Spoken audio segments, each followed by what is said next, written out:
Coriolanus is having like progressively darker thoughts of, I hate being outside. I hate fish. I hate mud. I have to live outside. Gross. I guess I'll never have a house again. What am I going to do? Be a mud person? Gross. I'm better than this. Meanwhile, Lucy Gray is like, we'll catch fish. We'll hunt for tubers and blah, blah, blah. For Coriolanus, the trade-off is I don't get my creature comforts anymore. And I know that I kind of want my creature comforts. But I can't go back because they'll just execute me. So I guess I'm stuck out here in the mud and the gunk. Yeah. With this girl I love, I guess.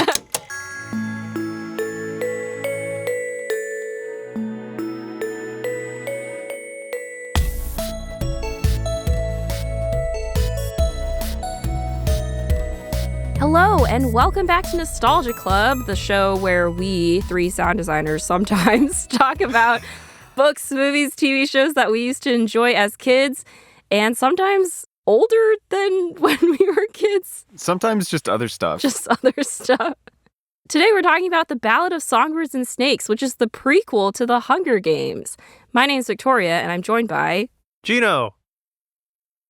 I thought you were going to say and Michael. Oh, usually you say the and. Oh, do I? Yeah. Sorry, I'm out of sorts today. We're out of practice. Yeah. No, it's fine. I just realized I'm not going to get my lucrative scholarship to a fabulous university.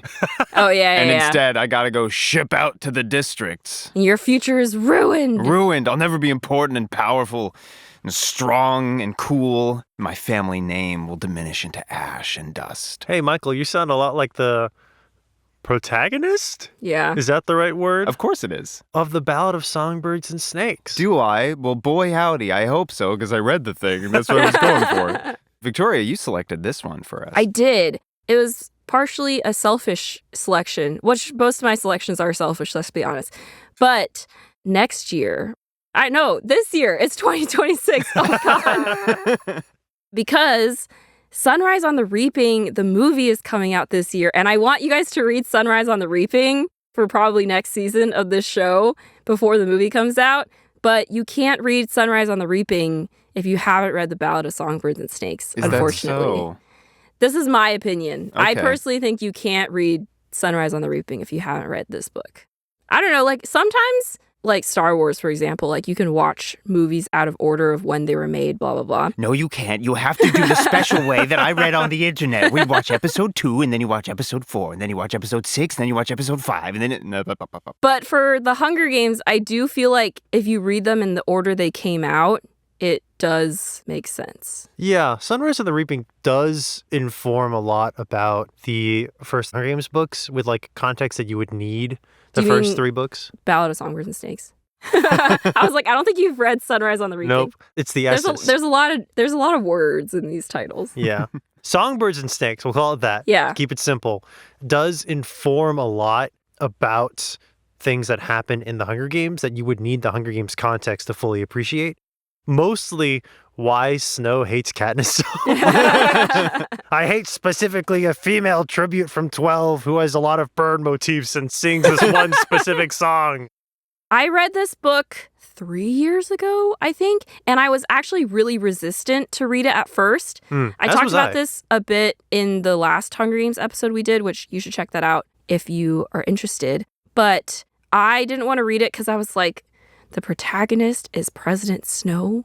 Usually I like villain story retelling books, but President Snow sucks. Like, I was like, I don't want to read a book that's all about this guy and why he's bad. And I think I was worried that it was going to make him sympathetic, and I wasn't really down for that. But then I was like, you know what? I should give it a chance. So I read it, and I'm glad that I read it because it was different than I expected it to be, and it was really interesting to get the capital angle on the games that we haven't gotten before. Yeah, I think in that episode, the Hunger Games episode, and just in general, in my life, I've expressed a discomfort with this book, but I think, and if you haven't checked out our Bartimaeus episodes, you should, but I think reading the Bartimaeus books prepared me for this one because the Bartimaeus books also feature a protagonist who is bad in a lot of ways, unlikable, and it's like sort of gets worse, which is much like Snow. Snow starts in sort of a sympathetic place and then like continues to sort of like toe the line of sympathy before constantly reminding you why he's not sympathetic, before just diving straight down into evil at the very end with no qualms. He just goes right in. So I think like in that way, preparing myself to read a villain origin story helped me get into this book. But also like something I read online, which I cannot quote and therefore cannot credit, something about how modern sensibilities in fiction want relatable, nice protagonists, or at least like vaguely sympathetic protagonists, even if they're kind of like a nasty little guy, you know? But in a lot of classic literature, a lot of great literature will be like, here's a book about the worst man you've ever met. He sucks and he's gross and he's bad. And here's a book about him suffering for like 600 pages. Enjoy. And as a reader, you're supposed to understand, like, I'm not supposed to like this guy. He's just a fascinating guy. And Frankenstein comes to mind. Yeah, and here's his terrible life. And from a modern audience perspective, a modern reader, a modern viewer of movies and TV, we expect for the protagonist to relate to us. That's so much like writing advice. Like writing advice these days is like, your protagonist must be relatable. Your protagonist like must capture the viewer's heart. Save the cat right away, you know? And so I feel like when this book came out, I had that reaction of like, ugh, an evil man? I don't want to read about an evil man. I'm not an evil man. Theoretically. So like, why would I want to immerse myself in his world? But it is Suzanne Collins, and we said this before, knows what she's doing. Yeah. She has a message, and she's going to deliver on that message. And so Sunrise on the Reaping, I think, say what you will about like the quality of the book or Songbirds whatever. and Snakes. God, Songbirds and Snakes.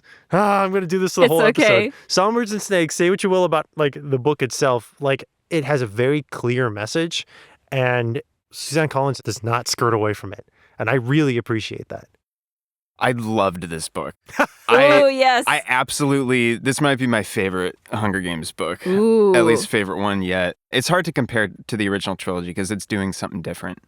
But like, I had wanted to read this book for a while, but just never got around to it. And I wanted to do that before watching the movie, which I did watch the movie after reading this book. I'm excited. Oh, okay. I have not. But I was excited to get into this because at this point, especially after going back through the Underland Chronicles, I was like, I trust Suzanne Collins at this point. And there's a version of, I'm going to write this from the villain's perspective. And you do it in a way where perhaps a different author might have been like, this is how I twist your perspective on the evil dictator to show you that he's actually misunderstood. And he does evil things, but it's because he was so horribly wronged. Or, you know, you expect this whole thing with Lucy Gray in the book, Coriolanus' relationship to her, to a different author perhaps might have had it break bad in a way that's designed to like, oh, Snow's heart was broken and therefore, or even like they fridge Lucy Gray in a way where it's like, oh, and she was killed by people in 12 and therefore Coriolanus believes that all the districts are animals. No. This book is a character piece that is designed to put you in the head singularly, the singular perspective of Coriolanus Snow as a youth, as he is living in a complicated post-war world in which the competing forces of the sort of elitist prejudices of his own particular culture, his elitist perspective on himself and his family name, his insecurity about the treacherous place he finds himself in societally, and his warring sensibilities over what is moral and good versus what he wants as an individual, and his behavior, his just innate compulsions to favoring himself in different circumstances, his need for control, as well as his capacity for actual like worry and sympathy about the people in his life. That dynamic, the fact that he is a complex character, does not in any way for me take away from the fact that he does become President Snow and becomes one of the most heinous people in all of Panem. Like, I loved this book, and I was so here, and I told Jino like a week ago, like, I'm so here for the doomed pairing of Lucy Gray and Coriolanus, because like, oh my gosh. I will say, early on in the book, we meet Tigress. I was like, full on, I will die for Tigress. But I will live for Lucy Gray. I will live many years for Lucy, because the characters are so well rendered. They are so complex. Oh, they are. And I give it all up to Suzanne Collins for being able to, in a book in which Coriolanus has to be the primary point of view, as well as the person who has to change the most throughout the course of the story in a negative way, it is such a testament I think, to Collins' writing, that she is able to do that in a way that also totally preserves the intelligence, wit, and capability of Lucy Gray as a secondary character, and that wraps up her story in one of the most just absolutely perfect arcs I think I've seen as like a secondary character. We'll get into plot, but all the way up until the very end, like the very climax, I wasn't exactly sure how it was going to turn around because I knew it had to. But I was like, it could go a couple different ways. I was waiting for maybe some kind of argument or anything, but the way it turns around, and we'll talk about it, but gosh, it's just so perfect.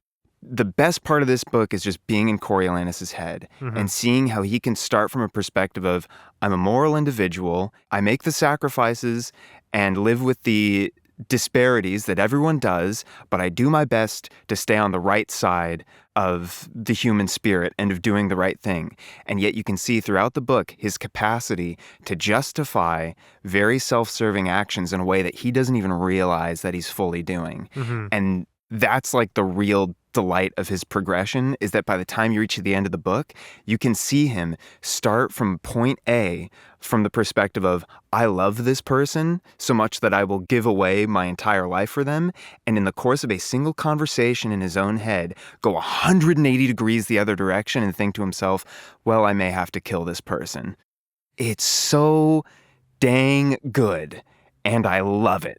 I can't think of another author in the YA space that would be like, all right, I just finished my incredible trilogy that's captured the minds of all these teenage. I know what they want. I'm going to write the origin story for the old evil tyrant dictator. Also, 10 years after the last Hunger Games book came out. It's just, gosh, Suzanne Collins wrote 3 amazing books and then sort of disappeared for 9 years. And then she came back and she was like, I got another one. I got another one. And you guys are going to read it and you guys are going to tremble in your boots. Yeah. Because it's always going to be relevant. Yep. I love it so much. It also destroyed me as well because when characters are true, when the writer is true to a character, you just get attached and it just wrecks you. So I really loved this. Those are my vibes. Yes, that was an amazing analysis, Michael. And that was part of the reason why I was excited for you guys to read this book, because I just feel like we always have such interesting, nuanced discussions. And for this book in particular, I think there's so many layers. I'm just excited to just get into the bones of this book with you guys. Where do we want to start? Because there's Snow himself, right? And Lucy Gray. Yeah. But there's also this book gives so much context about the history of Panem and the capital. Oh, yeah. And like you said, the capital perspective. Yeah. But we don't spend the whole book in the capital. We get boots on the ground in District 12. We get to see a pre-Katniss, a pre-Haymitch District 12 and what that was like right after the war. An incredible world building. Seeing the games before they became a spectacle, when they were just a punishment. Yeah. And how Snow is introducing these elements of spectacle, basically selfishly for his own to further his own goals. He has a tribute that will not win in a full fight, but would win hearts, and he needs her to win not for her own sake, but so he can go to college. Yeah. He develops that attachment to her. Yeah, that but it's romantic, possessive, it's so toxic. Oh, very much so. He's so insecure. Yeah. He's so desperately insecure. Yeah. And I didn't really pick up on that at first because he's so he's embedded himself in this privileged capital mindset. And I'm like, oh, that's just how he is. But towards the end of the book, every single action he takes reeks of this everyone's out to get me. I'm the smartest person here, but no one understands that. And I need to prove to them, oftentimes with violent ends, that I am worthy of my name and my position. You don't even want to grab him and shake him because you know what he's going to turn into. I wanted to grab him and shake him. Part 3 is my favorite part of the book, I'll say. So good. But there's moments where you can see you could actually have a pretty dang good life, man. Yeah. It would still be very morally complicated potentially here. But if you got your head on straight and played your cards right, no, you wouldn't have all the power and the glory, but you'd have stuff that's worth way more. And you can see him taking news that could be considered good or bad depending on your perspective and interpreting it as bad or frightening every time. And it comes back to exactly that, Jino, the insecurity. Oh, man. Towards the end, there were scenes where like, and my closest thing I have to a friend looks at me and smiles, and I go, oh, that's a traitorous smile. It's like, oh man, he's gone. We've lost him. We never had him in the first place. We've lost him. Just you saying that reminded me slightly of in the first Hunger Games book, the way that Katniss interacts with people around her is actually kind of similar. When she first meets Peeta and starts getting to know him after they've been reaped, he'll like smile at her and she's like, he's playing an angle. He's trying to get close to me so that he can kill me in the arena.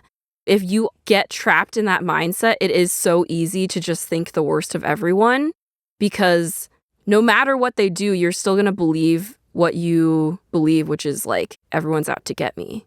Yeah. Snow and Katniss both come from a similar angle of that they live in an incredibly dangerous world and they're both constantly under threat. Yeah. Snow's coming from the top because Snow lands on top. The very bottom of the top, we learn in the very first chapters. But like, he's coming from like a top-down perspective, but he's still like, people are dying all around him. I mean, it's interesting that specifically that notion that Katniss has of, is Peeta just trying to get close to me? Like, that comes after the manufactured circumstance of the games enters their life.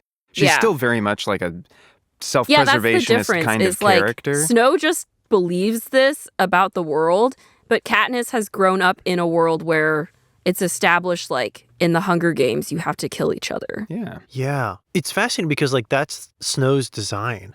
At the end, Snow's like, if I do this, then they'll just rip each other apart. The thing about, like, children are the most innocent of us, and the most innocent of us get thrown into arena and just start killing each other, then like, we're not innocent. Yeah, what does it say about the rest of us? And so that's Snow's message, and Katniss, at least at first, is, like, fully bought into that, because what else does she know?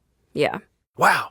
Layers. The layers. There's just so many details that I'm sure we won't be able to get into all of them, but there's so many. And I just want to quickly say also, because I read Sunrise on the Reaping last year, and then coming back to this book after Sunrise on the Reaping, there's still more details, but I can't talk about them yet. I mean, look, we'll read it, I'm sure, Sunrise on the Reaping, and I'm sure it'll be great, but I'm not looking forward to being emotionally devastated again. Is, unfortunately, the most emotionally devastating book maybe I've ever read. Why, do people die? Spoiler alert, a lot. What, did they get sent to the Hunger Games or something? What are we talking about here? Yeah. I don't know what that was. What is this, some kind of violent dystopia wherein teenagers battle to the death? Ridiculous. Crazy. Anyway, let's talk about it.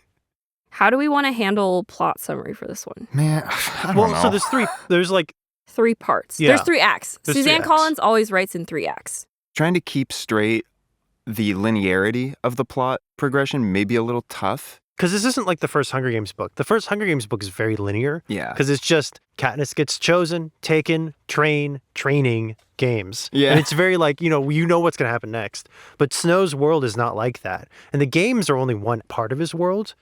Okay, so it's him, Tigress, and the Grandman living in the Snow's ancestral penthouse. Ancestral. How long have they had it? Who knows? It's their penthouse. Snow's parents are dead. Ancestral penthouse is a really funny term. He keeps referring to it as like their ancestral home or something, right? Yeah.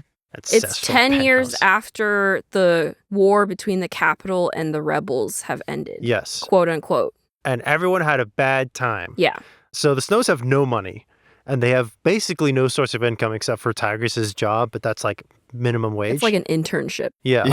Fashion internship. Yeah. And they're hard up for food a lot of the time. Yeah. And I don't want to interrupt too much, but I do want to say it shocked me when I read the first pages of this book and realized that he grew up poor. I think that was the point where I was like, I shouldn't have been worried. Like, Suzanne Collins is cooking up something, you know? He grew up poor, but pretending to be rich the whole time. Yes. Which is like a really interesting distinction. You kind of come to realize that he's at the lowest rung financially of the top rung of capital society. Yes. So there are people in the capital that are not as well off as him, for sure. He was used to being at the upper echelons of the highest echelon of Panem. Yeah. It's this weird warped thing where it's like if you're at the bottom of the top rung, I guess you can still feel like you're in a treacherous place. Yeah. desperately trying to stay on that ladder. His like big goal in life right now is to just get into university. And he can do that because he's been chosen as a mentor for the Hunger Games, which has never had this happen before. They've chosen a bunch of students to mentor a bunch of children who are going to kill each other in an old sporting arena that has been converted into a ruin. And no one likes the games. It sucks. No one wants to remember the war. It's been 10 years. People are still like, whenever they eat food, they think about war rations. And like Snow watched one of his neighbors cannibalize a person. And like, it's bad and traumatic. But the mentorship throws it all into, not disarray, but it like adds a whole new element to the games. Let's see. He has a friend, an annoying person who's... A de facto friend. Yes. A friend who sort of chose him more than Coriolanus chose. Yes. Important thing about Coriolanus is that he has a very distinct eye and ear for social norms and decorum and grace. And so he's really, really good at maintaining an image of, I like you and I respect you and I want you to tell me your problems and I will try to help. But internally, and we get a lot of internal Snow, he despises everyone. Yeah. He looks down on them. He thinks he's above them. And at the same time, he is so desperately aware of his position at the bottom of this ladder. So it's he's like one big walking, what's the word? Contradiction? Yes, he's one big walking contradiction. There are people he does care about, from both his family, which he does seem to care about, to his classmates. But it's more so like the classmates that he doesn't have a poor opinion of are classmates that he's like fine with. Like he doesn't actively really like anyone. He's just like, I've always had a decent opinion of this person. This person isn't a problem to me. But it flips so rapidly. Oh, sure. Yeah. Yeah. Janus Plinth is his name. Sejanus. Sejanus Plinth is his name. I keep wanting to think his name is Sir Janus Plinth. Sejanus Plinth. He despises the Plinths because they're from District 2. They're new money. And so they're district, which is like a whole nother species in Snow's mind.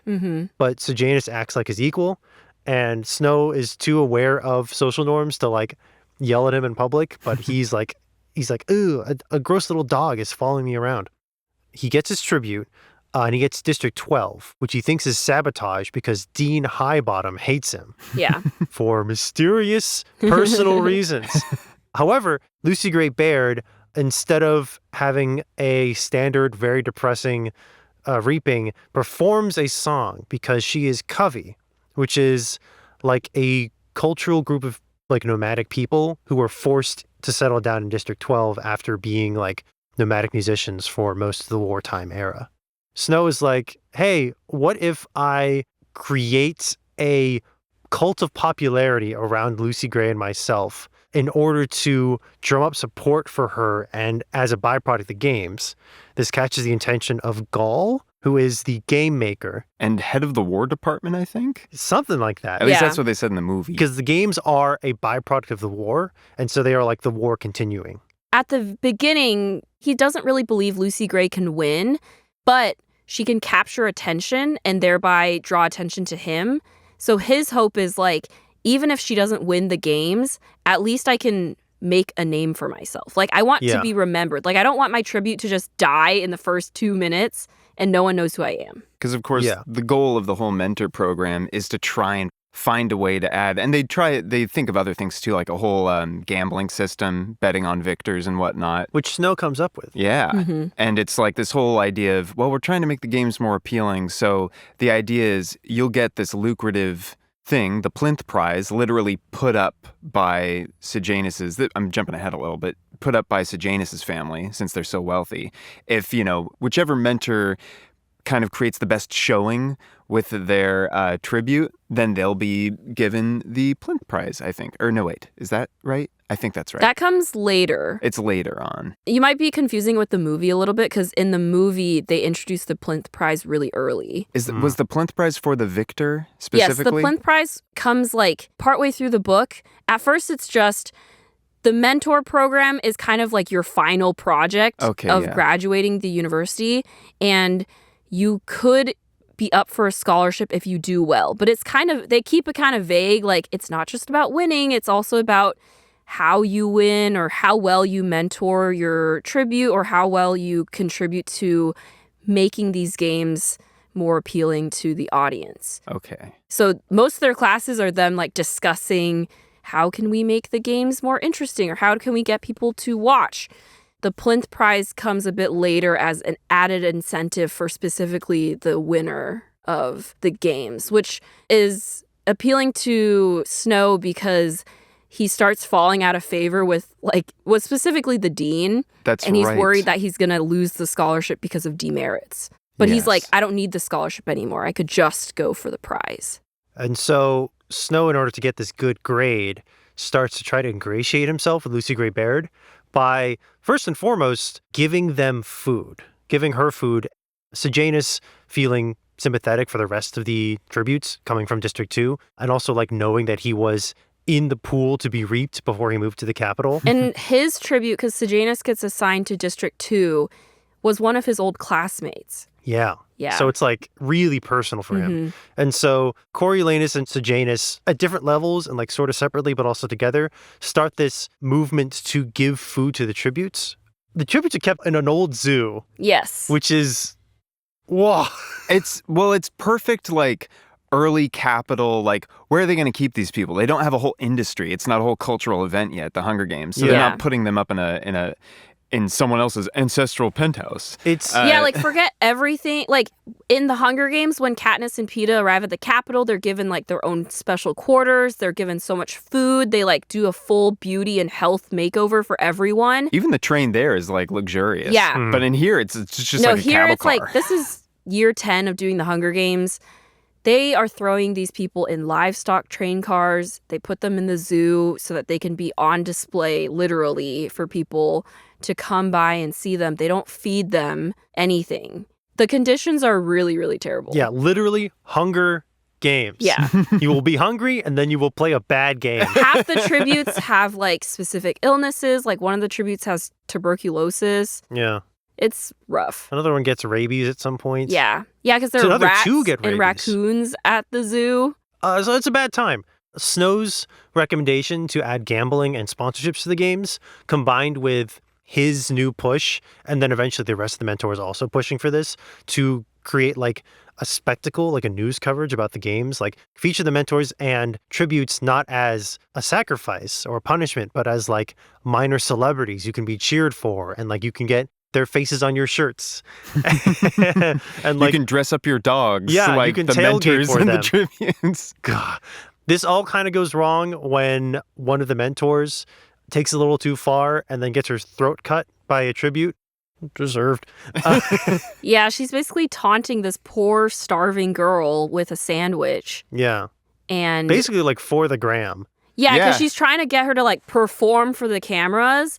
And she brought a knife with her to cut the sandwiches, and the tribute grabs the knife and kills her. There's this interesting dichotomy that happens in this specific game because like on one side, like they're pushing it for it to be like a continuation of the war and like a punishment.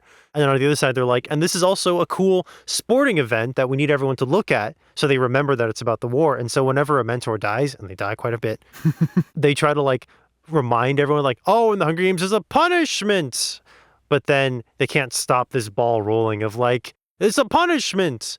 Betting now on your app, on the app store or whatever. Like, oh, another thing happens is that as a side effect of Snow's sort of like pseudo mentorship with Dr. Gaul starts like testing him, giving him essays, but also almost killing one of his classmates with snakes. So one of their assignments is to draft a proposal for ways to get people to watch. And Snow and two of his classmates are supposed to write it, but one of those classmates dies in the aforementioned tribute attack. And the other classmate, Clemencia, is too distraught to write the essay. And Snow at first is also like, yeah, I don't think that we should write it because too much has happened today. Surely they won't expect us to do our homework after such a terrible event. But then as he's walking home, he starts worrying that like, well, Dr. Gaul is kind of Intense. And he wouldn't put it past her to punish them for not writing this paper. And he's like, I can't suffer any demerits. Yeah. So he decides, I'll just write it. He stays up and writes the whole thing. And then the next day he goes and he drops it off at her office. He puts both of their names on it and he thinks everything's great. Then the two of them get called into her office. And Dr. Gaul, or into her lab, sorry, not office, into her lab, which is basically where she experiments on all these genetically modified animals and, unfortunately, people. Terrible experiences. It's definitely... Experiences? Experiments. Yeah, like Probably both. Terrible experience to be in those cages. Yeah. Early hints of the, like, mutts that show up in the Hunger Games, and also... in, like, the third book, there's mentions of, like, people, like, grafting animal parts to themselves. So that also happens in this book, but more as a way of torturing people. It introduces an aspect of Snow's character because at first he hates everything that's going on here. Yeah. He finds it repulsive. He finds it dangerous and disgusting, like any normal sane person would. But by the time you get to the end of the book, he's sort of, like, swung around where he's like, actually... all the stuff the Capitol makes in the labs are good and cool, but as soon as they get out into the wild and they start getting tainted by nature, these district animals, then they become like these like abominations that need to be purged from the world. It's a really big leap to make, but you kind of understand like how he gets there. Yeah. Just because he's so... capital pilled. Yeah. Dr. Gaul basically calls Clemencia and Coriolanus to her lab, and then she's like, so, did you guys both write this paper? And they're like, yeah. And she's like, oh, I really liked it and I want to implement it, but oh no, one of my lab techs accidentally dropped the papers into this snake pit container thing. So you guys should go get it. And Snow goes first, and he like goes and he retrieves a piece of paper, and he's like, well, that was fine. The snakes didn't hurt me.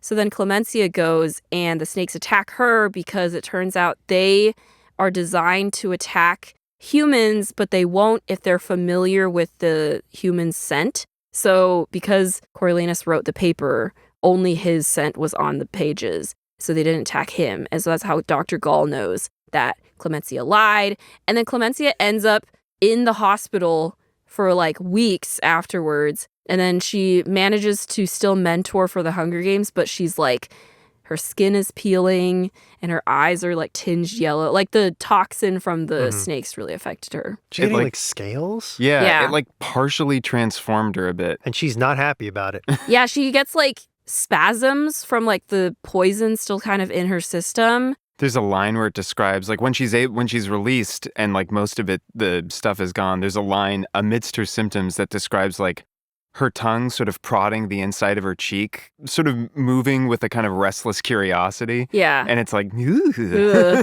And mainly it puts a strain on her relationship with Coriolanus because she's like, you didn't come visit me. That was another thing I really loved because it's like, it's not the furthest extent of, you know, Coriolanus being like, me, always me, I'll kill anyone for me. But it's just another example of him being so like self-centered because when he ends up going into the hospital for a plot point I'm sure we're coming to, it's this bombing event, Clemencia finds him, visits him, and is like, look what's happening to me. I've got scales all over me. Nobody's come to see me. Like, I don't think anybody even knows I'm here. You have to, like, go tell my parents, go tell someone. And he's like, oh my gosh. And of course, a doctor comes in and is like, Clemencia is very hysterical, but don't worry, we have it all under control. Everyone thinks she has a terrible flu. Yeah, so just keep it quiet. Yeah. And then Coriolanus, after he leaves the hospital, he doesn't go see her parents. He doesn't tell anyone. He kind of just forgets. Yeah. It's just out of sight, out of mind for him. And so when Clemencia is finally released, she walks over to him and is like, thanks, Coriolanus. Thanks for telling my parents about me. Thanks for, like, doing anything. And he makes up all these lies like, well, I asked the doctor and they said they contacted your parents or something. But that's like the thing is like, it's again the little justification machine in his brain of being like, I didn't actually do anything wrong, but it was very distinctly inconsiderate. Yeah. And it came directly from him being self-centered. And when it happens, he doesn't really totally fess up to it. He does a little bit of like apologetics or whatever. But it's the first impulse is, it's not my fault. Don't get mad at me. Yeah. It couldn't be helped. Yeah. He's got this like, I'm just a little guy energy, but he's not a little guy. In his mind, he's a very big guy. So he's just like, I'm very big. Don't be mad at me. Yeah. He's in the hospital so that Clemencia can talk to him because, in one of the mentor tribute meetings that they're having, the arena explodes a little bit. Yeah. And it's never quite established to the reader who or why it explodes. Yeah. Yes, but they blame it on the rebels. They're like, the rebels are attacking because this is a symbol for the Capitol in the Hunger Games. It could have very easily been an inside job. I think it was Gaul trying to make the games more interesting by blowing open the arena to expose the tunnels. Yes, and also, I think that's possible. It could maybe also be, I guess, Dean Highbottom if he was like trying to stop it. But he's interesting because like he doesn't like the games, but he definitely is very complicit. Oh, yeah. So. Yeah. Dean Highbottom and Coriolanus' father came up with the games. Dean Highbottom's idea first, Coriolanus' father ran with it. And Dean Highbottom was so horrified that he sort of just started self-medicating on morphling. It was meant to be a joke. Like, they were basically like drunk and they were riffing. And he was like, he tells Coriolanus at the end, like, your father plied me with alcohol. Yeah. And assured me, like, because it was for an assignment, how to punish our enemies so severely that they would never forget how badly they hurt us. And he was like, it was just a sick joke. I just thought to myself, what's the sickest thing I can imagine? And your father kept plying me with alcohol and I just kept talking. And he wrote it all down and put our names on it and submitted it. And I was like, what the heck, man? Yeah. This happened before the war, too. They were playing the long game on that. Yeah. So, yeah, the arena's bombed. Many tributes and mentors are killed. And the Capitol's like, an attack by the districts. And now the game's really got to be oh, yeah, and a couple gaming. Tributes also run away. Yes. Yeah. But a couple more save the lives of their mentors, specifically the District 12 tributes. Yes. Rescue their mentors, even given the chance to escape. Which, you know, I think all the tributes kind of have the awareness that, like, escape is not a guaranteed success. Like, even if you run, someone's just going to shoot you and you're dead anyway. And they do get all the tributes that escape one way or another. After this, let's see, Coriolanus also becomes like a bit of a national symbol because he sings the anthem at one of his... Because they hold so many funerals. Yeah. Because so many mentors die. Like first Arachne Crane, who is the mentor who died at the zoo. Then you have the bombing, so then more people die. At first, Snow is asked to sing the anthem, and then he's in the hospital, so they just broadcast like a recording of him singing it. There is something I love about that first funeral in particular with Arachne Crane, because it demonstrates a capacity for Coriolanus to recognize the cynical mechanics of the propaganda machine on a level that demonstrates he'll be able to wield it effectively. Because he's like, I knew Arachne. They're saying all this incredible stuff about how great Arachne was, and she wasn't a standout. She wasn't special. She was frankly aggressive and grating and a loudmouth, and nobody really liked her because she was just very loud and off-putting. And that is, from one perspective, that misses the whole point of a funeral. It misses the whole point of, like, mourning a person. It's like, you don't, grow a heart, man. But on the other hand, it demonstrates that he's, like, recognizing that all of this pomp and circumstance is serving a very secondary function. In addition to whatever grief her parents are going through, the people that knew her, this is a spectacle designed to whip up even more fervor and animosity against the district. Yeah, because they turn her into a martyr. Yeah. Factually, what happened was she tormented this starving girl and reaped the consequences. And yes, it is very tragic for her family, of course, but she was not this, like, capital hero who, like, went out to war and, like... She was the victim of a murder in a circumstance in which she was tormenting her murderer ahead of time. Yeah. It's interesting you bring that up, Michael, because there are multiple instances in the book where Coriolanus, truthful to himself or not, admits that he doesn't like the Capitol. Yeah. Or he doesn't like an aspect of it, but he still desperately needs its approval. Yeah. In the same way. In those moments, you're almost like, well, maybe he's maybe getting it. And he does get it.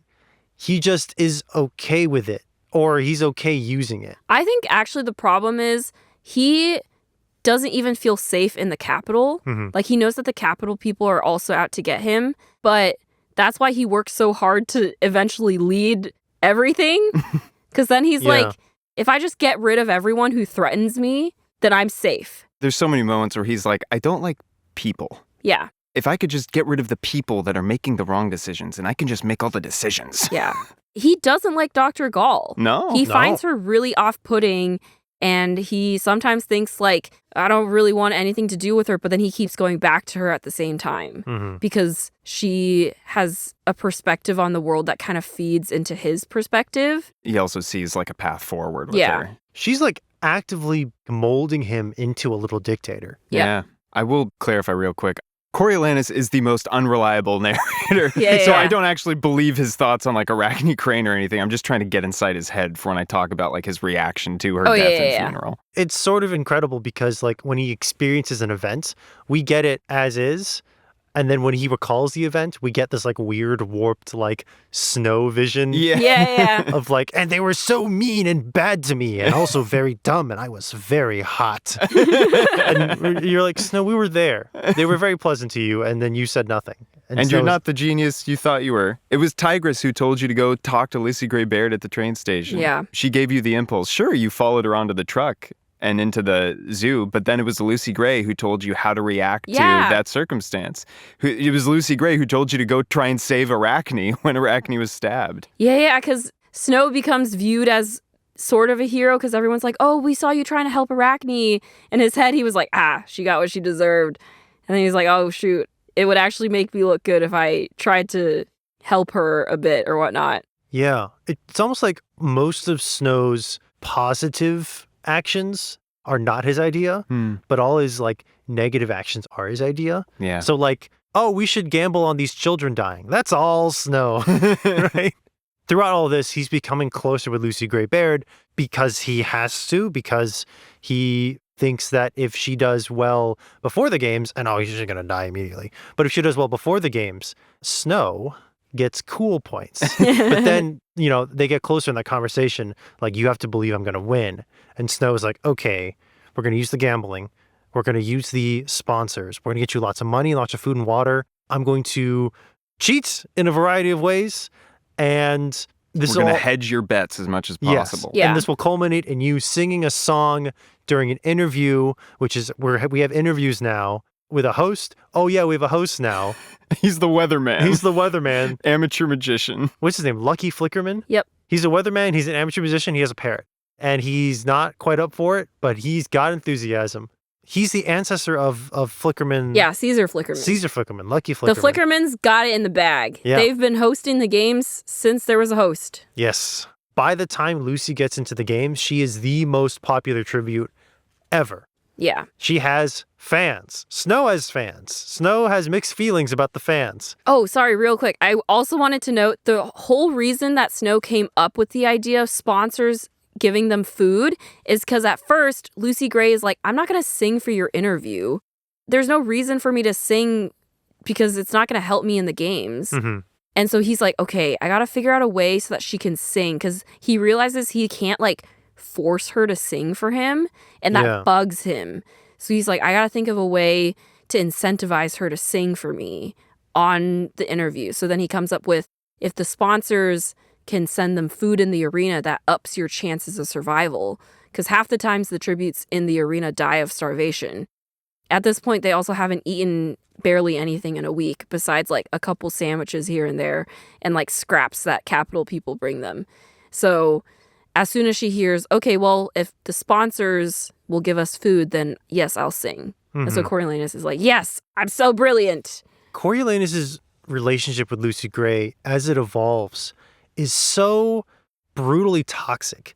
Yes. Because he doesn't see her as a person. He sees her as a thing to own. And also, he feels like she's the only person he can confide in because she's the only person he knows for a fact cannot backstab him or like use anything he says for their personal gain. Yeah. Because he's like, all of my classmates are out to get me. So I can't talk to them about stuff going on. But Lucy Gray and I, our fates are tied together. Yeah. She's an extension of me in many ways. Yeah. Yeah. When she does a good thing, that's me doing a good thing. Yeah. But I will say, I do think Lucy Gray is also kind of manipulating him back. Absolutely. Yeah. In their first meeting, she kind of like flirts back with him and she realizes, okay, if you're my mentor and I get you to like me and invest your time and energy into me, then I can have a better chance of winning. And she uses that to her advantage. She wants to win, not to like make a statement to the Capitol, but because she wants to go home. Yeah. I mean, she's like whip smart. She comes to the conclusions that Snow makes. Not like she's not thinking like Snow, but she's like, what's Snow going to figure out? And she gets there before Snow does and then acts accordingly multiple times in the book, especially at the very end. Oh, yeah. Most importantly, at the very end. So she basically plays him like a fiddle. Yeah. Whether or not she actually has any feelings for him. Well, I think that's what makes her... I think she does actually have feelings for him. She has feelings for him, but she's not blinded by them. Well, that's the thing. It's kind of like what she says later on in the book when they're in District 12, where she's like, I love a lot of things that I don't... Like, trust is more important than love to me. I love a lot of things that I don't trust. Yeah. I love snakes. I love bugs. I forget what she says. She loves a goat. Never trust a goat. Yep. They'll eat anything. But she's like, trust is more important to me than love, and I trust you, she says to Snow. So it's like, that's kind of where you get both of like she is manipulating him intentionally, but that's part of her, like, it's frankly part of her backstory, is being able to like be on people's good side is how she survived. So I do think that there's a mixture in there where she does, like, he is her lifeline. He is her biggest hope of getting through the games. And he does demonstrate, for however complicated his motivations are, a willingness to go out of his way to help her and cheat and do all this stuff. And so they develop like a really solid affection for each other. And it's heightened by this circumstance that's brought them together, frankly made possible by it. Yeah. And it's just... it'll break down if you put it in a context that isn't heavily structured, where they're forced together, which is why I love part 3 so much. It's so good. I'm jumping ahead a little bit, but there's also the aspect of, we've talked about how Snow is a person who automatically assumes the worst of people. Lucy Gray assumes that all people have the capability of being good. It's not that she's naive and thinks that like, oh, Snow is like the perfect guy. But I think she like hopes and tries to like push him in directions that will lead to him making the right choice. Yeah. And then ultimately realizes that she can't, or that he's not going to reach that. I do think that's also an important part of her character, which is like, she just believes that people are good and can be good. And that's kind of like the tension point between her and Snow, especially in part 3. Yeah. So the games happen. Snow cheats in 2 spectacular ways. He gives Lucy his mother's compact, which she has an obsession of smelling. Because it's all he has left with his mom. It's interesting to me that he has like things that are important to him sentimentally from his family, and by the end of the book, the only thing that survives is his father's thing. It's It's perfect. Yeah. It's the classic literary, like, the water as a sign of the second, like, baptism or the whatever. Yeah. And just, like, all the rest literally dissolves. Yeah. It's good. It's so good. And the fact that it's, like, it's not even just, like, it's a only compass. his father's compass survives. It's that he uses it to lead him back to civilization, back to Panem. And you're like, gosh, it's all the payoffs. Oh, it's so It's great. like Kung Fu Panda with these payoffs. So yes, he gives her a compact, which he tells her, he doesn't tell her, but she gets the implication, fill this with rat poison, poison your enemies. Yeah. And then he, in the middle of the games, after another mentor dies from injuries sustained at the bombing, Dr. Gaul is like, we need to punish the tributes. I'm going to drop my fun snakes into the arena. And Snow's like, oh no, one thing that Lucy Gray is famously not immune to, 1 million evil death snakes. Also, no one is immune to this. And so... I fully believe Dr. Gaul just wanted to kill every tribute. I love that too, because Dr. Gaul is so obviously screwed up, like in the head, like total monster. Because you can be like, why would it take, Dr. Gaul, incredible scientist, led the War Department through the war. Why would it take, a bunch of teenagers to tell her, like, maybe we should care about the tributes in order to, you have all these competent people, right? What about Dr. Gaul? It's like Dr. Gaul's philosophy, which we get at the end of the book, is that the Hunger Games are supposed to be an example and reminder that the world is the arena, and that by controlling the arena and putting it in a box and only having a few people do it, then they control the narrative of that arena and remind everyone why the Capitol is necessary. So for Dr. Gaul, the point is, we got, 24 kids and shove them in the arena. It doesn't matter if anyone survives. The point is we got them all in the arena and everyone can see all these kids killing each other. And that's the reminder. She literally cannot conceive of the importance And of at the this point, she's spectacle. angry because so many mentors have died. people see the tributes as worth rooting for and worth celebrating instead of like sacrificial lambs. Yeah. And so she, I think at this point, is just done with this whole games and is like, just kill everyone. This is not in the book, but I totally think that Coriolanus at some point assassinates Gaul. Oh, yeah. Yeah, 100%. Before Gaul kills Coriolanus. Mm-hmm. So Coriolanus, in order to save Lucy Gray from the snakes, puts a handkerchief that they've both handled into the snake cage, and then he has a little mini panic attack because he committed treason. And then he talks himself out of it. He's like, I'm so strong, I talk myself out of panic attacks. He literally is like, it wasn't cheating because I didn't 100% know that they were going to put the snakes in the arena. I mean, it was strongly implied to me, but I didn't actually know. Yeah. There's like, there's a few layers there. There's one, the fact that he's beating himself up over the fact that like, this was, I have to admit, a step too far. I did officially cheat, which is like, you cheated in a death game to save this other person that you ostensibly love. Like, stop beating yourself up so much, man. Like, for all you know, they were all going to die anyway. Like, I think this is far from the biggest moral, like, trespass you've ever made. It's literally like, oh, I broke the rules. Well, she might die if you didn't, but I broke the rules. The second, and like there's certain things that, you know, Suzanne Collins is very clear in her narration and everything to point out as like, here's our narrator being a flawed narrator. But then there's some where it's just, she lets his thoughts take over. And if you're paying attention, then you realize it, but she doesn't like hang a lantern on it. Like whenever you spend too much time talking about the necessity of the games or like the capital's perspective and like the sympathy you may have for the people who experienced hunger and starvation there, she'll have Sejanus enter the narrative and be like ringing the bell and going, this is unnatural and evil. Nobody should be comfortable about this. And like, letting us like, remember, don't be persuaded by these maniacal beasts. Yeah. But after Coriolanus drops the handkerchief in and he's leaving and he's like, that was a bridge too far and it's understandable why perhaps I reached that point, but I will from this point on conduct myself honorably. No more breaking the rules. This is where I draw the line. And then immediately after he goes, oh, I'm near the Plinth estate. Oh yes, the Plinth estate, because I helped their son, Sejanus, which we haven't talked about. Oh, I think. I helped their son, Sejanus, and they do know that I helped him out. And of course, for that information to be made public would be very damaging to their reputation. And they may be so inclined to help me monetarily, not as blackmail, of course, but perhaps just as a friendly gift, just because I know some damning information about their son. Perhaps I'll just stop by and see how he's doing. And perhaps if the father would like to give me money. And you go from him being like, only from here on out, it's only the highest moral standard for me, to like, maybe I'll just casually try to blackmail my friend's parents. and it just, he doesn't even clock it like that. Also, just the immediate switch to, I'm so worried about Lucy Gray dying in the arena, to, yes, but my personal problems. Me. Yeah. Like, everything I'm going through in my life is also very important. But my fame and money. Yeah.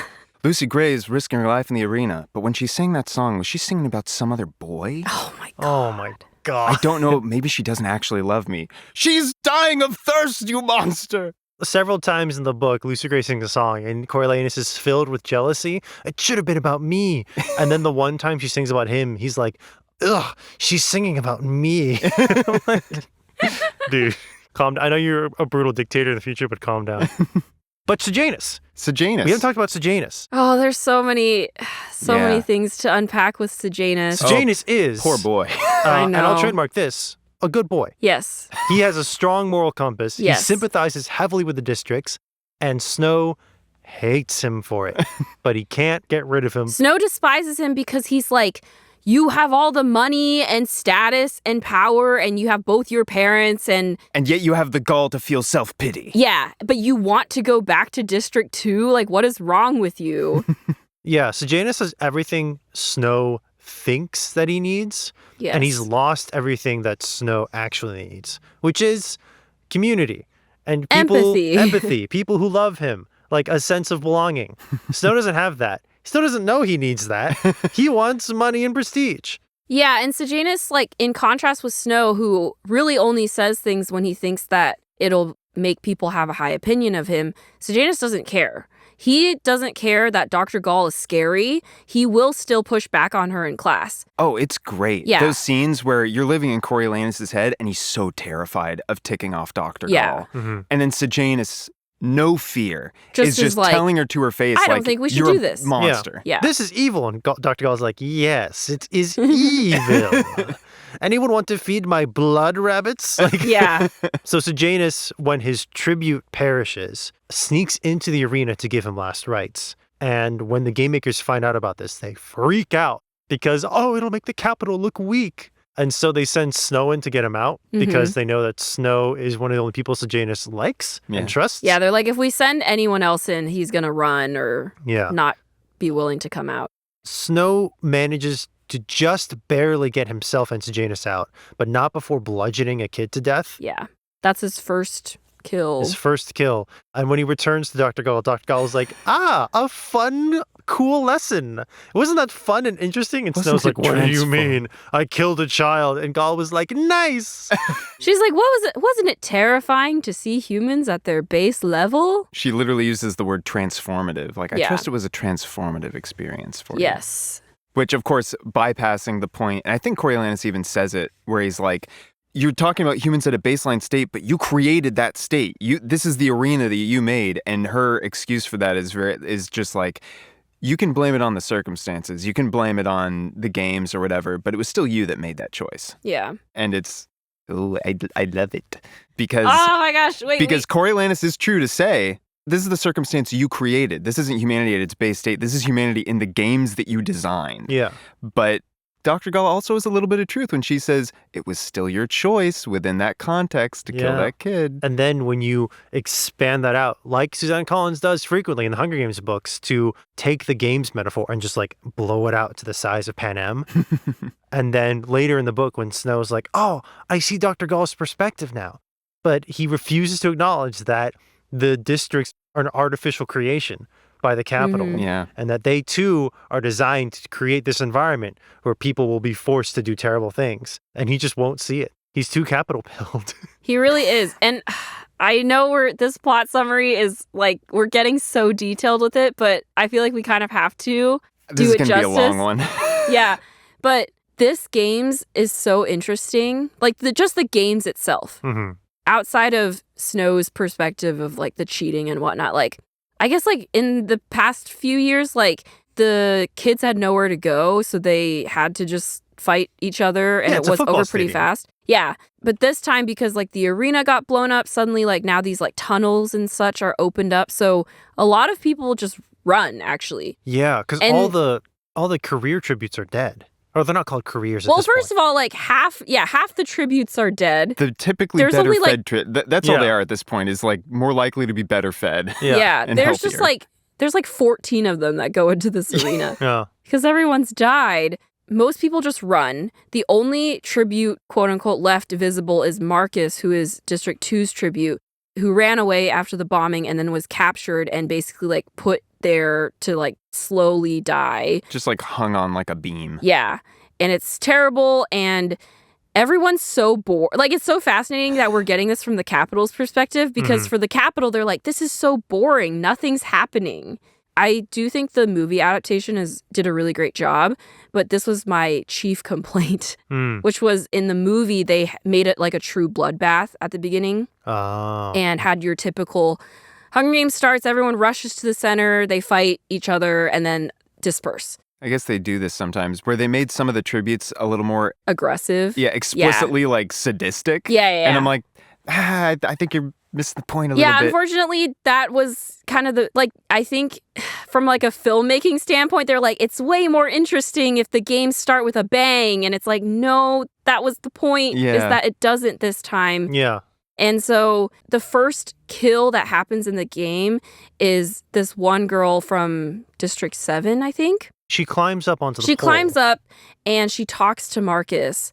Her name's Lamina? The Capitol is like, finally something's happening. Everyone's like ready to go to like do their spectacle thing. And the interesting thing about this game is there's no microphones except on the walls of the arena. So they actually don't know anything that any of the tributes said to each other. Yeah. Really? And they just have like sky cams too. Yeah.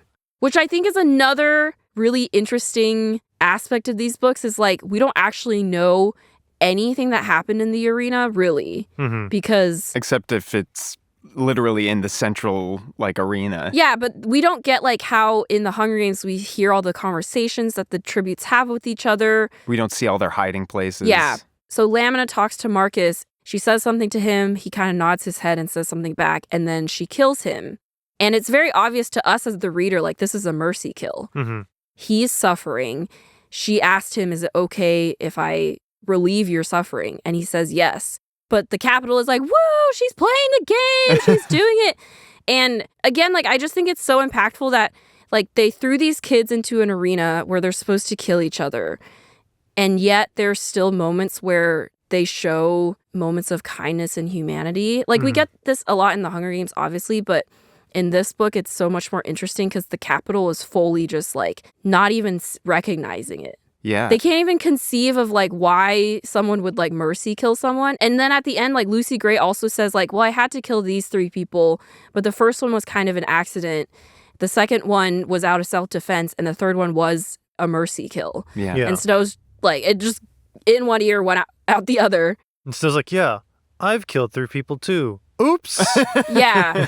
Yeah. And there's even a little bit of commerce in the arena. If you recall Reaper, who's been creating a little morgue of all the dead tributes. Yeah, like Reaper creating the morgue, like it breaks my heart every time because everyone thinks Reaper's like going to be this main contender for the games. He doesn't kill a single person. No. Yeah. I think he just talks a big game like, I'm going to go in and just like kill everyone. And then he actually goes in and instead of killing anyone, he creates like morgues and almost like memorials. He makes sure everyone is shrouded. He like puts rips them up all in a pieces row. of the Pan Am flag. Yeah, Which the is Pan Am very flag. good. Everyone's booing while he's like covering these dead bodies. There's Yeah. a great line where they're like, everyone was like super angry to see this, but they couldn't think of how to punish him because he was already in the Hunger Games. And you're like, and it there's reminded your me like when Katniss like gives Rue like a bed of flowers as her like final resting spot. It was like that. It was like all these moments of tribute saying like, yes, you can throw me into this arena, but I'm still gonna like try to do my best. And like when Lamina's still up on that beam before she gets murked, she's like baking in the sun. Yeah. And Reaper goes up to her and you don't hear their conversation, but they negotiate a trade where she has like this water and like food and he negotiates to throw up some of the flag to be like a tent for her in exchange for some food. And it's like, oh, the base state of human nature is just violence. It's like, even when they're in a death pit where they know they have to kill each other, they'll still engage in trade. Yeah. Yeah. When Reaper dies, like his last act is to try and get himself like into that morgue and get the blanket over or like the piece of the flag over himself. And it just breaks my heart. Yeah. Yeah. And then the snakes. Oh, yes. In the middle of the games, Dr. Gaul releases the snakes into the arena as punishment for a mentor dying. The snakes wreak havoc for one day and then they all die, except Lucy Gray, who is immune to the snakes because they are used to her scent, and she has no idea why. Yeah. She's singing. She's like, I guess I'll sing them to... Well, she's singing a funeral song.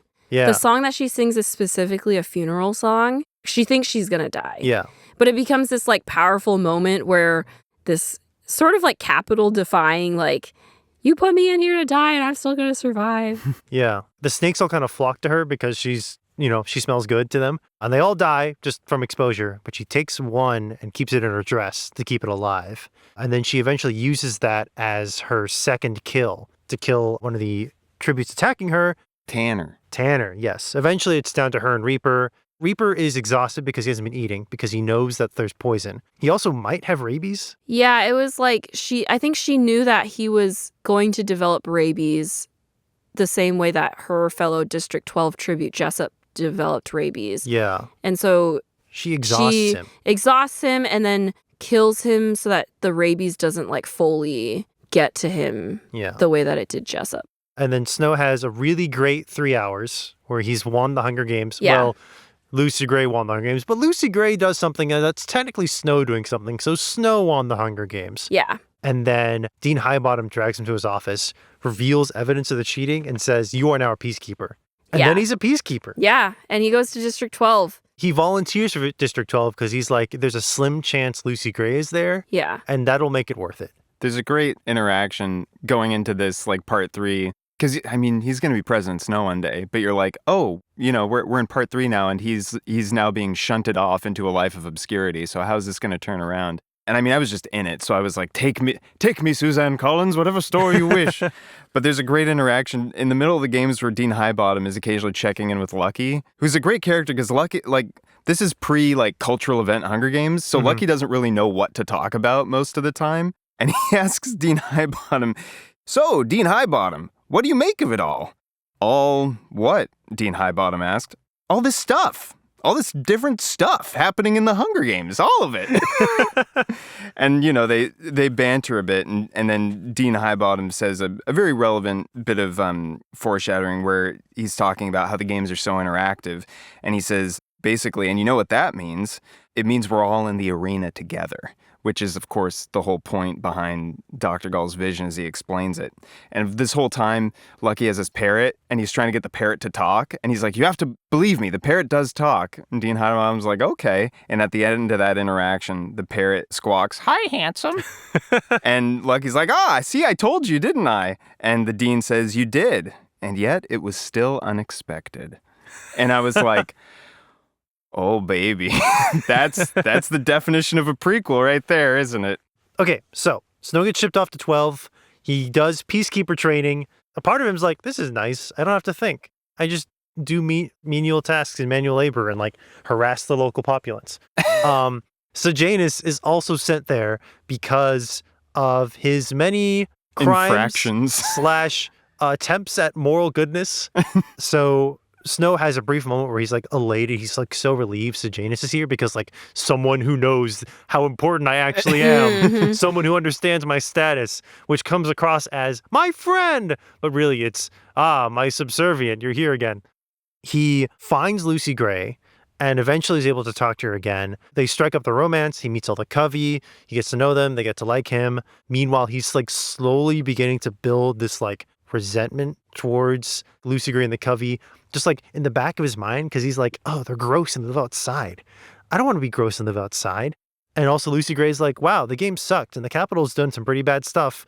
And every time that happens, Snow's like, so you're a rebel now. And Lucy Gray's like, when did I say that? Yeah. He keeps doing this apologetics thing where he's like, I don't agree with everything the Capitol does, but I do believe the Capitol is important because it keeps all of this from falling into chaos. And he's like, and it's the kind of thing where he can't really defend his position, so he can only fall back on, I'm not in charge. It's not like I'm the one in charge. Yeah, and he keeps being like, well, don't blame me for what my father and like the adults in the Capitol did. And it's like, but you're doing that to the kids in the districts. I mean, it is absolutely true that Snow really doesn't have any say in what he does as a peacekeeper. All he does is follow orders, and he doesn't really interrogate any of that.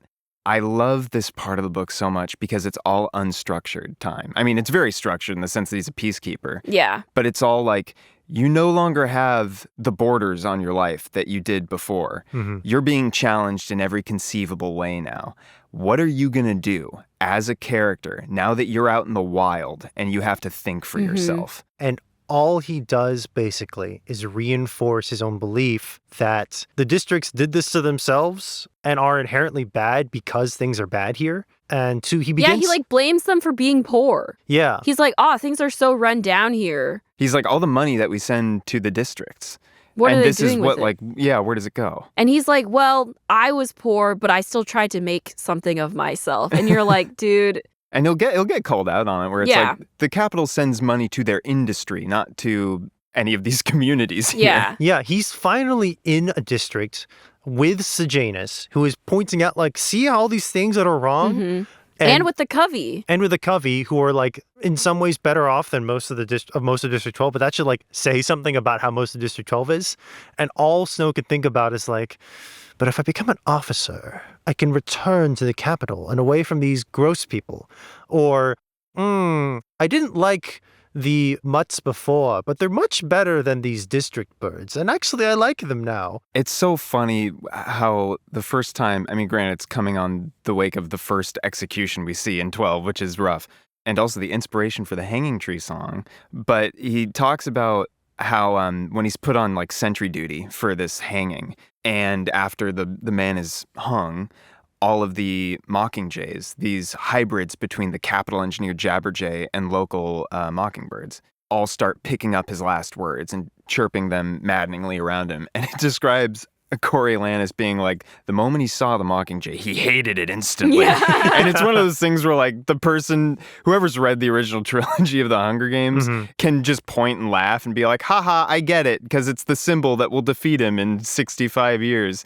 But then it comes back at the end of the book in a way that's even better. It's really good. Yeah. Because even if you haven't read the original trilogy, these things pay off on their own in this book. And you're just like, so freaking good. You're right, Michael. Like, he gets every opportunity to like experience true oppression and true freedom. And he kind of acclimates to his life as a peacekeeper in a way, in the sense that, I mean, there's like a line early on where he meets one of his early bunkmates, Smiley, who's just like, hey, Tuesday means hash in the cantina or whatever. Yeah. And like later on as you go, and you're in Snow's head, he's thinking the same thoughts. He's like, hash. Tuesday means hash. And he's just sort of like, this is the part of the book where it's like, you could go either way, man.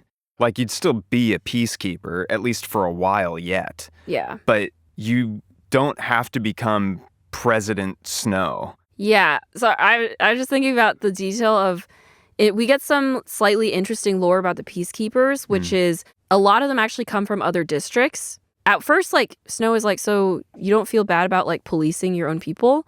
They're like, well, but these aren't our people. Like, we get moved from our district to another district, and those aren't our people, so we're fine with it. But interestingly, only capital people could technically really become officers, because in order to be an officer, you have to have a university degree.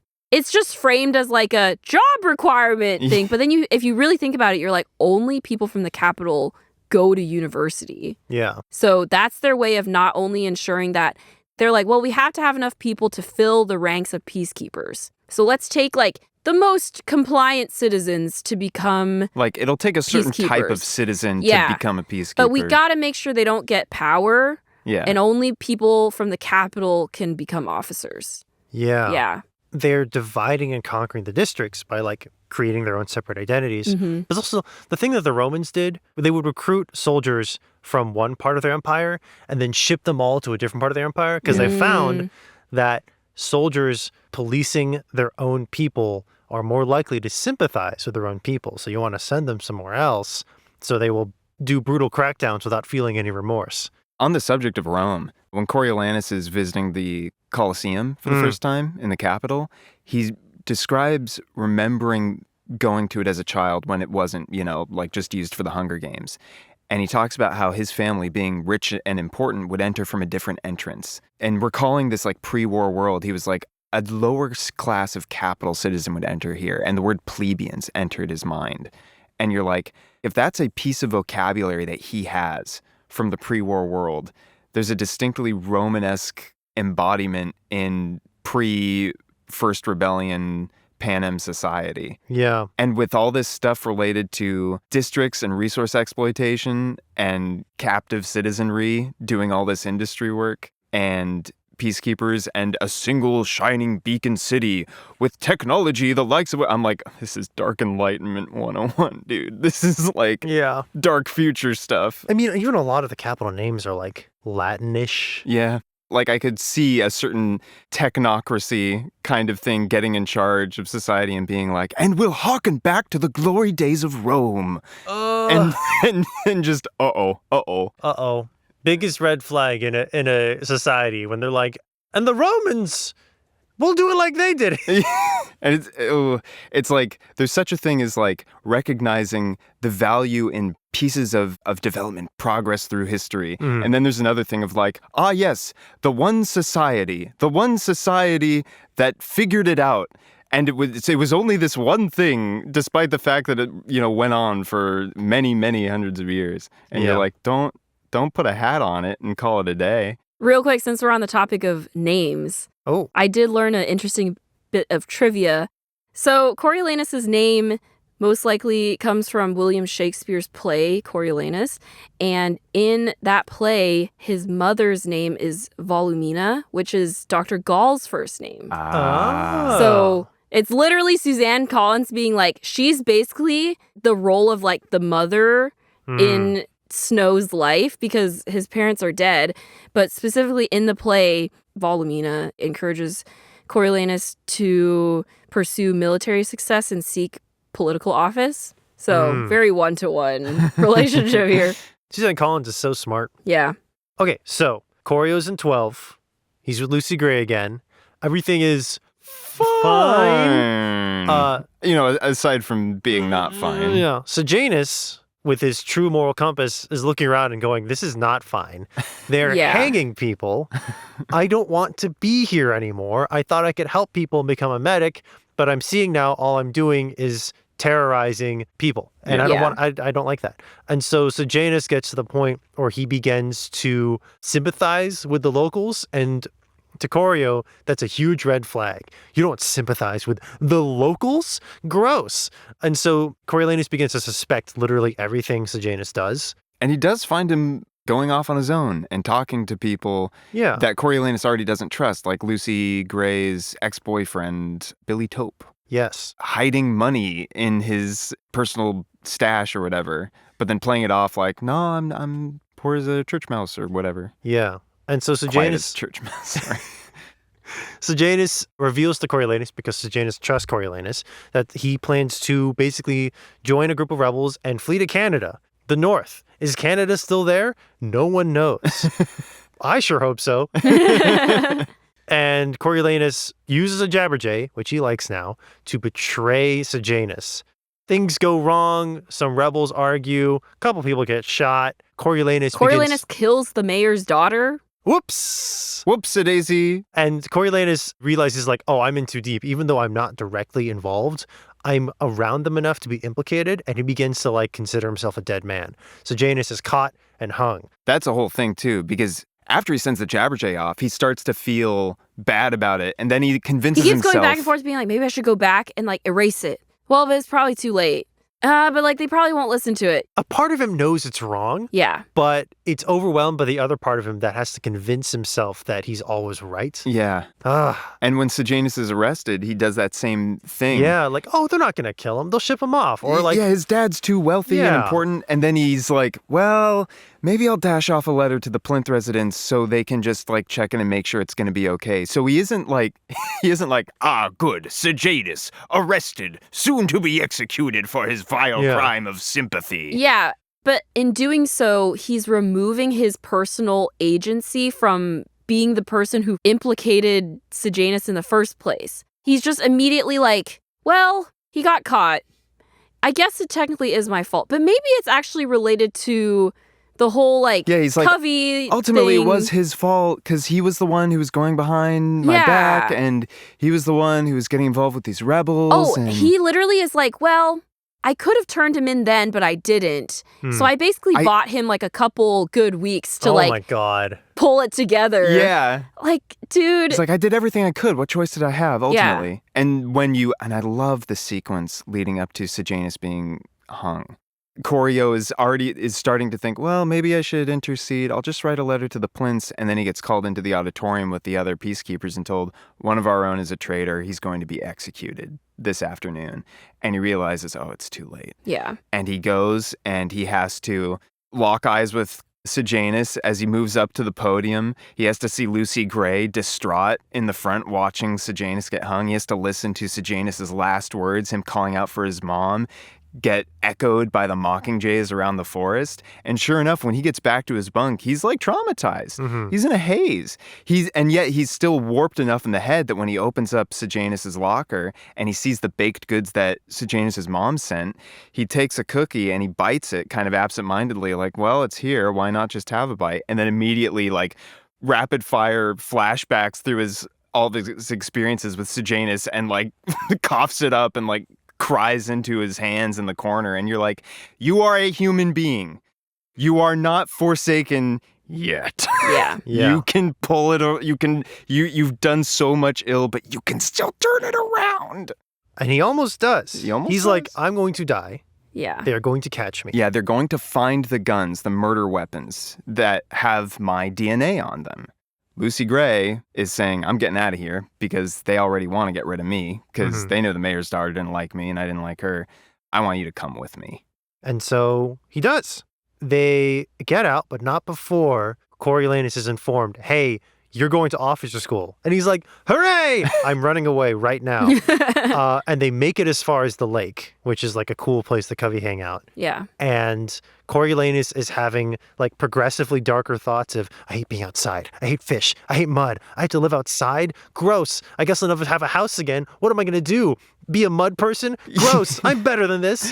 Meanwhile, Lucy Gray is like, we'll catch fish. We'll it's hunt like for tubers and blah, blah, blah. It's an honest, like, appraisal of the situation, which is like, we're escaping with our lives. Mm-hmm. We will be free, but it will be extremely hard. Yes. We're going to have to dig through the mud for worms to catch fish. It's not going to be an easy life. We may die way sooner rather than later, but we will not be executed by the state. Yeah. We will not be destroyed by this dystopian world. And for Coriolanus, the trade-off is, I don't get my creature comforts anymore. And I know that I kind of want my creature comforts. But I can't go back because they'll just execute me. So I guess I'm stuck out here in the mud and the gunk. Yeah. With this girl I love, I guess. He's reaching the point where like there's only one thing stopping you from going back. Yeah. And then he finds the one thing. He finds the weapons. And then he sits there in like this incredible long inner monologue where, you said this before, he talks himself into killing Lucy Gray because she's the last remaining thread. She's the last loose end. And then she does a psychological torment on him. Well, that's the thing I love so much is because after they find the guns together, Lucy Gray realizes, because as they're walking through the woods, and we touched on this earlier, Lucy Gray figures out that Coriolanus turned Sejanus in. Yeah. Because, as you mentioned, he's like, we both killed people, and Corio's like, 3's enough for me. And she's like, who is the third? And he whips up this, like, myself. I killed my old self to be with you. And she's like, oh, okay. No, she clocked that. Yeah. She knows exactly what happened. Yeah. And so when they find the guns, she's already done the math of, this guy's not trustworthy, and now I am the last loose end preventing him from clearing his name. It's only a matter of time before he tries to kill me. You don't get tipped off on this. No. She just says, I'm going to go and search for more Katniss, more swamp potatoes. Fun little reference. And Corio's like, I thought they weren't in season. She's like, 2 weeks can do a lot, and goes out into the rain. 2 weeks can do a lot. Yeah. And she's like, I'm not made of sugar. You know, I won't dissolve in the rain. Yeah. She leaves, and we get this nice long monologue, like you said, of Coriolanus going, well, I guess I can go back now that the guns are here, like they don't have them. The last loose end, I suppose, would just be Lucy Gray. But she wouldn't turn me in. One, she loves me, and I love her, I suppose, but it's also not her style. But then again, I mean, she's not some little girl. She's a survivor. She's a victor. She poisoned people in the arena. She'll do what it takes to survive. I've seen her. She talked about growing up in 12, and she'll do whatever it takes to survive. And then he remembers, like, one time Billy Tope said, look at you, like, leading these people on. You're a snake yourself. And then he's like, Billy was right. He spends, like, the whole book being like, I hate Billy. He sucks. And then he's like, no, I agree with Billy. Even the Grandmam was, like, talking about Lucy Gray back in the Capitol, like, that one hasn't been a girl in a long time. And he takes that as a condemnation rather than as, like, an assessment of the difficult life she's had, I suppose. And he just slowly, his thoughts blending into, well, what if she is captured? What if she does go back? Because how long can she hack it out here? What if they capture her? What if they extract the truth from her? She's a survivor. She's going to take care of herself. She will implicate me. I need to make sure that she understands that she can't implicate me. And he takes one of the guns without even, like, there's no notion of, like, I'll take one of these guns for self-defense. He just picks up a gun and goes outside. And he's like, Lucy Gray's been gone for a while. Oh, no. Uh-oh. And he starts panicking and tracking her through the woods. And in his head going like, I just need to make sure that she understands. I just need to make sure that she understands that she can't implicate me. And I probably shouldn't be approaching her with a gun. It'll probably scare her. But, you know, I just have to make sure that she understands. She leaves an orange scarf she was wearing on a bush. And he goes, a clue. I'm such a good tracker. Walks up to it to pick it up, and a snake bites him. And he has a big panic attack because he's like, she left this snake to kill me. That's her whole thing. She loves snakes. What if it's poisonous? What if she's, oh my gosh, she'll pay if she tried to kill me. Yeah. The poison for me, my poison. In this forest where there are so many creatures, she definitely left this snake here just for me. I think she did, though. But it was a harmless snake. That's the point. She wasn't trying to kill him. She was trying to scare him off. Yeah. And then she sings the Hanging Tree song, a song which Snow will never hear again. And the mockingbirds, the mockingjays pick it up and just sort of like leave him in a sound spiral of like taunting death song. Yeah. So I think we like referenced like the mockingjays repeating like the hanging words earlier. I think those were just jabberjays, which he's okay with because jabberjays, you can make them shut up. But mockingjays, they can only repeat more melodic sounds. And then they'll take it and they'll change it. So they'll like harmonize. Right. They'll like change the tune and like make like, so it becomes like this cacophonous like harmony of like Lucy Gray's song. And he hates it because he can't make them shut up. And then the longer they go, like the more they just feed into each other and he hates it. He can't so he starts shooting at these mockingjays. And he shoots into the brush too because he's so panicked at this point and so much like, I think I'll have to kill her because she tried to kill me, that he's like spraying bullets into the trees. Yeah. Do you think that she survived?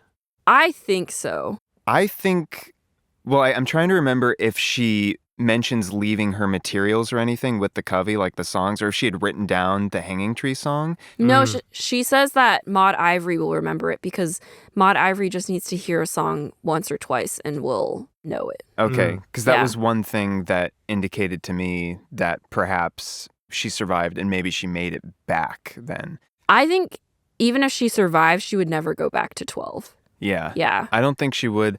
Part of this is just cope because I really loved her character. Yeah. I don't want her to have died. I mean, ultimately, what matters more is the fact that her mysterious disappearance is in reference to, is it the Ballad of Lucy Gray? Yeah. Yeah. The story of a young girl, just her footsteps leading into the wilderness. Yeah, because all the Covey, they get their names. Their first name usually comes from a song, and their second name is color. But Lucy Gray, both of her names come from the song. And so, Coriolanus is like, that's such a weird name, weird way to name your kids. And it's just like, dude, stop it. Lighten up. He can't take any aspect of district culture or Covey culture without like some sort of like capitalist snark or sneer to it. There's just always gross. an assessment he's making. He's always trying to find the value of something. Yeah. Yeah. And to him, there's no value in culture unless it's being used to torment people or control people. Control is the big thing, I think. So he thinks he's dying. He staggers back to the base. It's been like an hour. And Lucy Gray, of course, Lucy Gray's gone. The nurse is like, you're fine. What are you talking about? Harmless snake. Harmless snake. And then instead of going to officer school, he goes back to the Capitol and Gaul's there. And Gaul was like, a fun test for me and you. Have a good summer vacation. And Coriolanus is like, what have you done to me? He ends up being... He becomes the Plinth's heir, even though he killed Sejanus. It's so twisted, and I love it. It's perfect. Because he's like, I was Sejanus' best friend. They're so distraught over the loss of their son. And here I am, having no parents. What a perfect match. I was his closest confidant, there for his whole life. And I was so good to him. Yeah. And I was there when he died. And so then he gets everything. He gets everything. At the beginning, he's like jealous of everything that Sejanus has, and he gets everything that Sejanus had that he wanted. He learns the truth about the Hunger Games and his father from Dean Highbottom. Then he kills Dean Highbottom. Yep. The first of many poisons. Because we established in the Hunger Games that Snow famously poisoned all of his enemies. And so Dean Highbottom is technically the first. And there's a great moment where he talks about his experience basically being in love and finding it quite distressing and all in all undesirable because he doesn't like how it messes with his head and makes it tough for him to make logical choices. He'll probably take a wife, but ideally someone he doesn't actually feel love for. Better yet, someone he despises, like his classmate Livia, whom he can maintain a stable, wealthy, high-status partnership with, but whom he doesn't actually care about and can control himself fully in the relationship. And you're just like, oh, man. Is that who Snow... Do we get confirmation that's who There's Snow no marries? confirmation, but since her name is mentioned, it's like heavily implied. That's probably who he married. I mean, we know he has a granddaughter in the Hunger Games. So he obviously got married and had kids. He has to continue the Snow line or whatever. Yeah. Oh, he's in line to become the next game maker. Yes. Yeah. Yeah, and he's he introduces the Victor's Village. Yeah, he was like, I TVs realized for that everyone. the districts or like the tributes need to have more of an incentive to fight each other.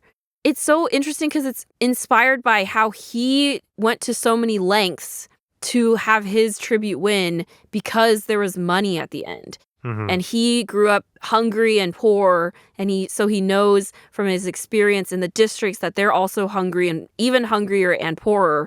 So if you give them and the whole district a financial incentive of winning the games, they'll have more of a stake in it. But it's all just to control the games even more. Yeah. Literally bred and the worst circus you've ever been to. Yes. I'd like to imagine that Lucy Gray survived because she's just been so dang smart the whole time. I mean, there's like theories where people are like, oh, like what if Lucy Gray made it to District 13 and she's like part of that whole thing? I don't like to me, like Lucy Gray is not like a rebellious person. No. She's a survivor. She's just a survivor. Like she's just going to do. She does not want to be identified as a rebel. Yeah. She does not support their cause. Yeah. I think if she wound up in 13 and she found use there as a survivor, she would stay just like, well, I can survive here, you know. Yeah, in but so many knowing words. how militaristic District 13 is, I don't think she'd love that either. No. I hope that she makes it to Canada, which is totally fine and normal and unaffected by anything else in the world. Canada's just like looking over being like, what's going on? Canada's, no one go down there. Yeah. It's a bad time down there. No, I could see her just trying to make it out on her own in the wilderness or whatever's out there. She's resourceful. She knows how to take care of herself. And she haunted that man for the rest of his life. The song that she sings on page 170, that's originally sung to Billy Tope. When I was reading that, I was directly thinking of what I imagined. I thought it would maybe come back, but I was like, I think this song applies very much to her relationship with Coriolanus in and of itself, because it's very much like, I've seen the full scope of you. I've seen you broken down. What are you going to do when I'm gone? Yeah. What's going to be left of you when I'm not here? I really like this book, but it makes me like The Hunger Games, the world of The Hunger Games even more, and Suzanne Collins even more. Like, how brilliant, not even, like, her characters are great, and her messaging is so strong, but how brilliant of a world builder do you have to be able to write a post-apocalyptic dystopia YA novel, and then go back 10 years later and write a prequel that explains how this Hunger Games happened, and it makes perfect sense. No one else could do that. Yeah. I mean, okay, It's really tough. Yeah, it's very tough. And tough as well to be like, I'm going to make my singular point of view character. And I know I said this earlier in the episode, but the weird old man who likes poison. The old tyrant whose only character traits that we really get in the original trilogy are manipulative and likes to poison. Yeah. Cruel to children. Cruel to children. It just speaks to the strength of the original trilogy, the depth of character and world. It's so compelling to go back to such a terrible part of this world, and you still want to learn more about it. Yeah. Yeah. It also recontextualizes why Snow finds specifically the star-crossed lovers romance between Katniss and Peeta so dangerous. Yeah. I didn't pick that up, Yeah. but that's really cool. Yeah. Because he has this idea that love makes you weak. So that's why he takes all of the people that his enemies love and does terrible things to them. Like all of the previous victors in the Hunger Games, they may have won the games, but then Snow ended up killing their entire families or finding ways to torture them by threatening their families. And so he knows that he can manipulate people best by taking the things that they love. But then Katniss and Peeta, I think, reminds him of the lengths that he would go to, like, quote unquote, protect Lucy Gray, which is why I think he also is like, he picks up on like, oh, I don't think Katniss actually truly loves Peeta, at least at first, because he knows that she's doing it for survival in the games. Because again, like, there are definitely some parallels between the way that like Katniss approaches the games and how like Snow approaches the world, I guess. And so he recognizes that, and he knows exactly how dangerous that could be if he lets it continue. Yeah. Which is why he tries to like stop it. And why the rebellion flames it up. Yeah. And why he hates birds. He He really hates these birds. He really hates these birds. I love all the moments where he's like, the wonderful jabberjay, beautiful piece of engineering, and the foul mockingjay, weaponizing proprietary capital technology for chaotic ends. It's too late. I have already portrayed myself as the Chad jabberjay. And you as the, I don't know, beta mockingjay. For the bird metaphor, there's multiple times where Lucy Gray says, like, well, I love the mockingjays because I wish I could be like them and just, like, say whatever I want. And he's like, no, but I hate that they could sing whatever they want. She's like, do you feel like you can say whatever you want? Yeah, that conversation I really loved. And he kind of has to, like, twist himself into believing that he can. Yeah. Where he's like, I feel pretty much like I can say whatever I want. And you're like, yeah, sure, man. Yeah. You're definitely not just saying this to win an argument. And every time they get into it, it's only like a couple times, but Lucy Gray always diffuses it before it gets too big. Yeah. She always goes, well, I'm sorry, or she backs off. Maybe Corio does it once, but I think it's Lucy Gray who's very quick to, like, forgive and forget and be like, well, it's fine, because of course that's her whole life. Yeah. Is just like, make people like me, nothing too big. Of course, it's easy. I'm easy to be around. Don't you want to be around me? I love these characters, man. They're just so true. They're really good. Maybe Suzanne Collins buried the lead a little bit by having Katniss as the star for the first Hunger Games, because Katniss is so much more of, like, just a rugged survivalist in so many ways. And a lot of people are like, well, there's not a lot. What about, who was the guy with the trident in the original Hunger Games books? Finnick? Yeah, everyone's like, Finnick, such a complex character. Yes, very much. He's fascinating. And Pete is interesting. Gail. Katniss is she's just sort of like a slate. That's the point. And she's written so well. She's written so honestly. I think she's still fascinating. I know we all do, but it's like you fully turn Suzanne Collins loose on, like, a character that's got, like, the full range of just, like, complex, weird, twisted, moral and emotional menagerie in his head, and it's like, get ready. Just wait till you get to Haymitch. I am... Haymitch! I'm not looking forward to the devastation. I hope he survives. This is one of those things where it's like, well, I at least know that... That's what I thought when I read it, too. Haymitch dies in the Hunger Games, and then they clone him. Because they need a victor. They go back in time to the moment he died and rescue him and tell him you're going to be drunk later, but also a hero. Who's they? I don't know. The Rebellion, District 13. They would do something like that. Oh my gosh. In the year 2001. No, I'm kidding. The far future. The far future of 2001. That's a good voice. One very drunk man. Very sad, very drunk man. One last thing that I wanted to bring up is it's commonly speculated that Katniss is probably a descendant of the Covey. I think that's been confirmed. Yeah. Is it really? Because, not of Lucy Gray, but, like, generally of the Covey. Yeah, because we get facts about her dad and how he has, like, the same thing that Maude Ivory has, where he just has to hear a tune once or twice and then he can repeat it. Oh, nice. And Katniss often talks about how her dad was, like, a great singer and et cetera, and then that's how Katniss kind of picked up an ear for music too. And so people speculate that. I mean, I think Suzanne Collins basically confirmed it. Thematically, it makes sense that Katniss is descended from the Covey. I saw a meme online that was like, a blonde boy and a Covey girl. And I was like, not that one. Not that one. Don't put Snow on there. Not that one. Get that one out of here. Yeah. I think it just speaks to, because, like, at the end of Songbirds and Snakes, they talk about how they outlawed music performances in District 12 in an attempt to, like, really stifle the Covey. Because, like, we talked about how, like, Snow doesn't like the cultural aspect of the Covey and, like, thinks it's weird.